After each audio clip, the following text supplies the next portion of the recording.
cela. Monsieur, ce n'est pas parce que je suis son père, mais je puis dire que j'ai sujet d'être content de lui, et que tous ceux qui le voient en parlent comme d'un garçon qui n'a point de méchanceté.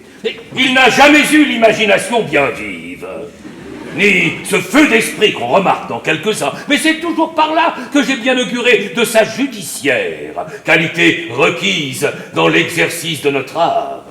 Lorsqu'il était petit, il n'a jamais été ce qu'on appelle mièvre et éveillé. On le voyait toujours doux, paisible et taciturne, ne disant jamais mot et ne jouant jamais à tous ces petits jeux que l'on nomme enfantins.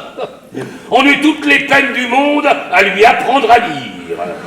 Et il avait 9 ans qu'il ne connaissait pas encore ses lettres. Bon, disais-je en moi-même, les arbres tardifs sont ceux qui portent les meilleurs fruits. On grave sur le marbre bien plus malaisément que sur le sable, mais les choses y sont conservées bien plus longtemps. Et cette lenteur à comprendre, cette pesanteur d'imagination est la marque d'un bon jugement à venir.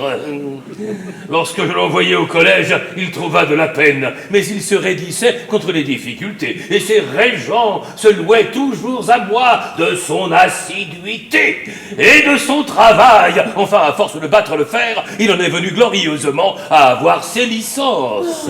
Et je puis dire sans vanité que depuis 2 ans qu'il est sur les bancs, il n'y a point de candidat qui ait fait plus de bruit que lui dans toutes les disputes de notre école. Il s'y est rendu redoutable. Et il passe point d'acte où il a argumenté à outrance pour la proposition contraire. Il est ferme dans la dispute, fort comme un turc sur ses principes, ne démord jamais de son opinion et poursuit un raisonnement jusque dans les derniers recoins de la logique.